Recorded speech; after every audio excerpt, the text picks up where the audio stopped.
The Last Cat on Mars by Quintin Forrest. I don't suppose anyone will ever read this. I'm torn between hoping they do, because then the cat, Fripp, and I might yet be saved, and maybe even hailed as returning space heroes. And also hoping they don't, because what would the astronauts find? Tattered notes turning to dust in the dry red winds, and a couple of skeletons sat at the console, one in the chair, one on the keyboard, in however many years' time. A half-empty flask of home-brewed vodka, if we ever get our shit together, quite literally, to grow potatoes, and something on the wall about how Mars is a bad scene. Old blues tunes on the laptop, selfies of us on a long-dead phone. Will Fripp and I be rescued before we lose it completely? I fear that ship may have already sailed. So, it's just me and the cat, trying to keep things organised. Fripp's contribution to the survival effort are at best minimal, but we've got a tent put up and there are supplies from the life craft. So we'll be all right for the moment. It's just a question of how long we can last. I do think Fripp should be tried for his crimes. He is a mass murderer after all, but there's nothing here. You'd think there might be some stoic Soviet survivor from a Black Ops project that nobody heard about back in the 80s who'd set up a bar. But no. Mars is as advertised. There is no life on Mars. The computer still seems to be working though. Elon Musk, not so dearly departed, would have liked that. Internet connectivity was part of his vision. He used to stomp around the penthouse shouting orders. Why? He'd say, why isn't this working? I want to build a new society on another planet where I am respected. What's so goddamn hard about that? Make it happen! The stressed out tech guys would try to explain, but Elon was not a man who got where he got to by listening to anybody. His ideas had been doubted all his life, and ignoring that kind of unpositive thinking had made him a billionaire. Many times over, to the point where he had enough spare cash to launch a mission to Mars, where finally he would be understood and in charge. Am I not paying you enough? Why do you negative Nancy's have to crap on my vision? Often he'd be chairing these meetings in high waistband shorts. Did he rush the project because life on Earth was too frustrating? It's hard to avoid that conclusion. But threatening the staff when you're in Frisco is one thing when you're in Frisco. It's something else when you're on Mars. Or not, as is the case.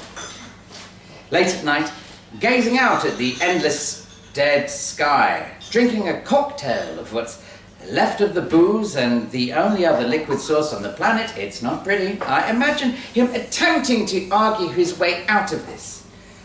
Having a fit at the moons of Mars.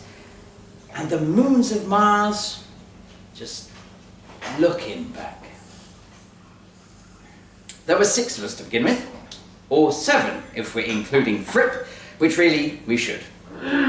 So, Major Brad, not Major Tom, he'd say during training. Oh, how we laughed. And me, Elon, Shearer, Angela, and Beth.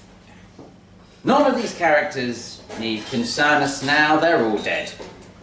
I wish I could say I'd got to know them better.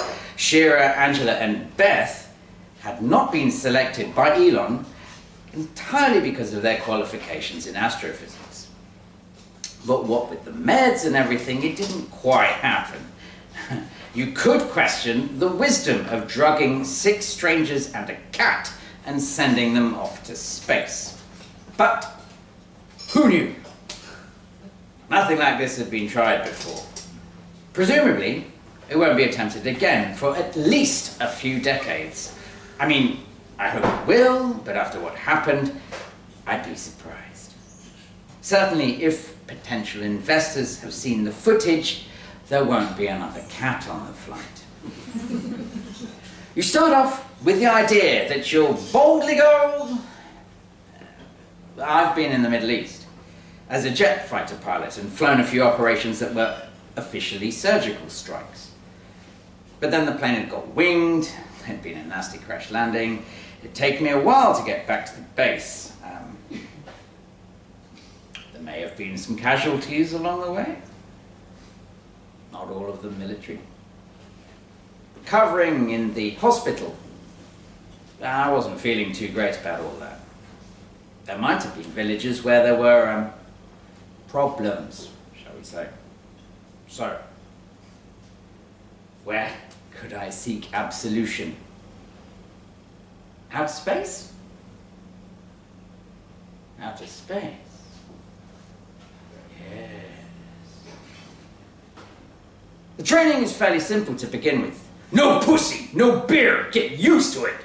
The guy actually said that. Funny to think of that now. You'd have thought my war record might have been an obstacle, but as it turned out, I was just what they were looking for. Muscle, basically. Afghanistan, with its waterless mountains and ongoing deserts, wasn't really all that different from Mars. And I'd survived that, just about.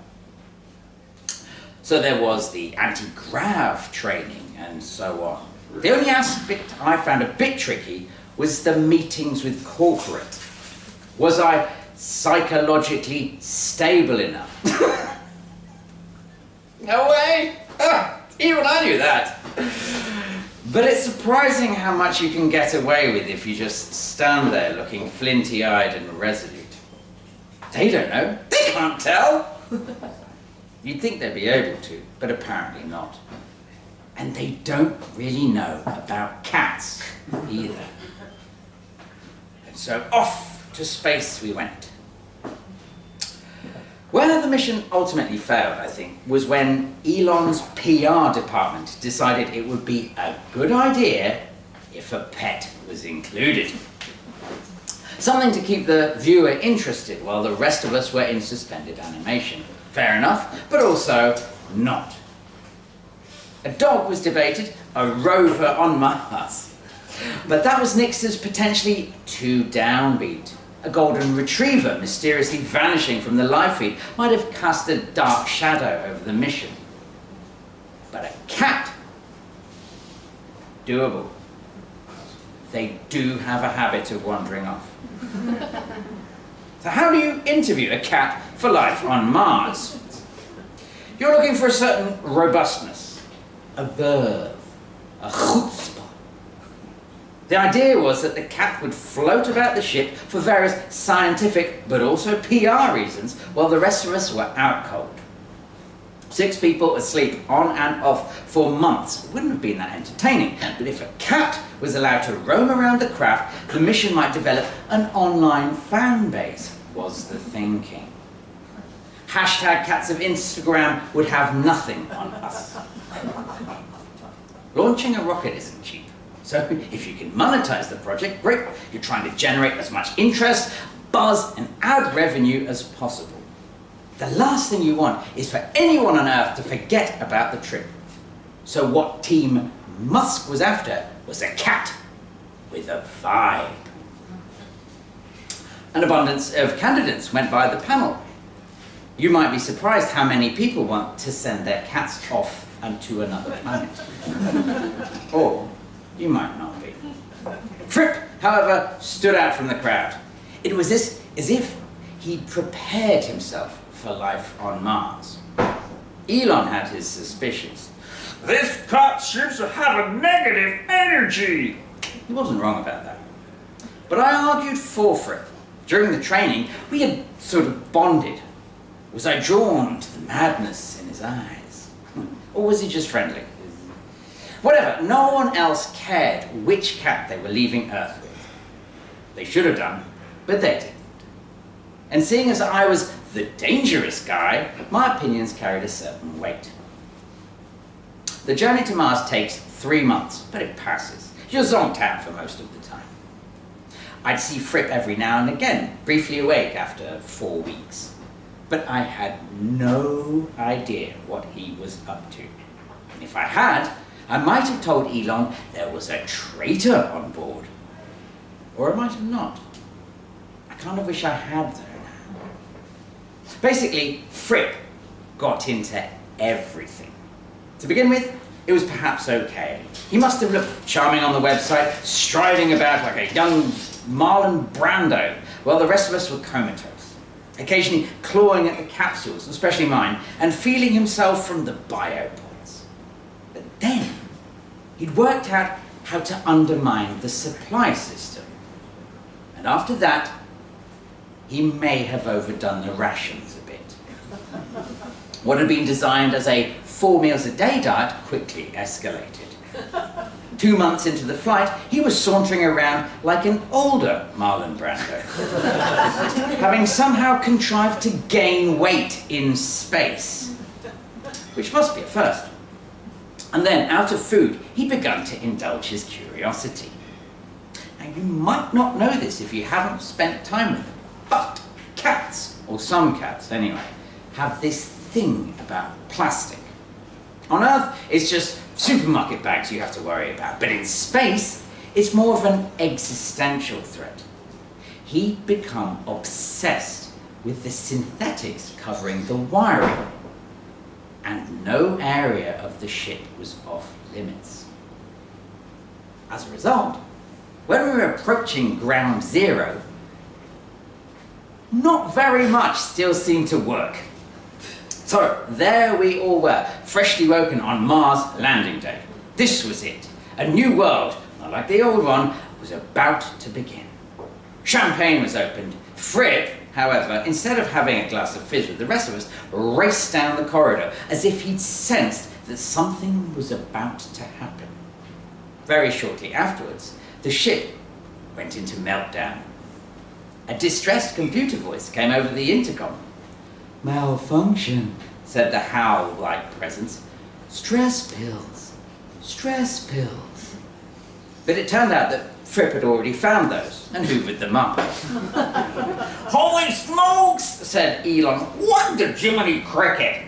I made a dash for the life crafts, only to find Fripp already there, perched on the pilot's chair, looking full of himself.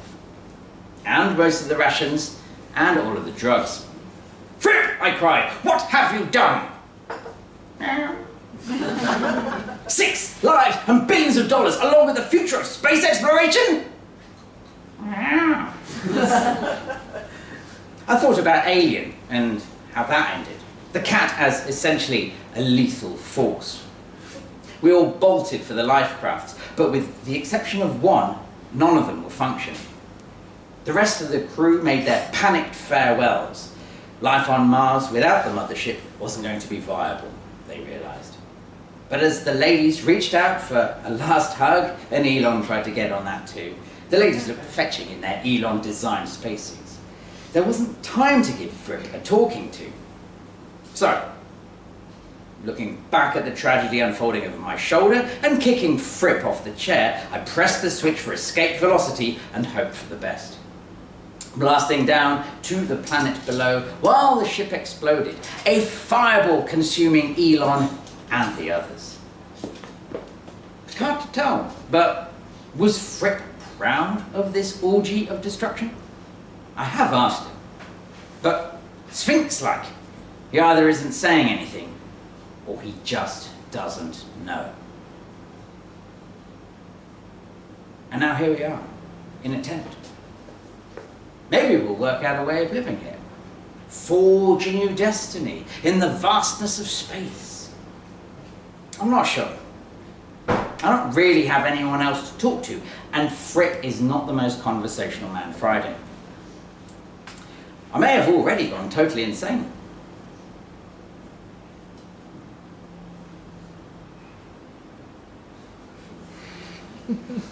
Oh well. But if there's a moral to this story, it'd be this. That it's better to stick with the planet you started on, where there's an order to things, and not to launch yourself off into uncharted territory. Especially not if there's a cat involved.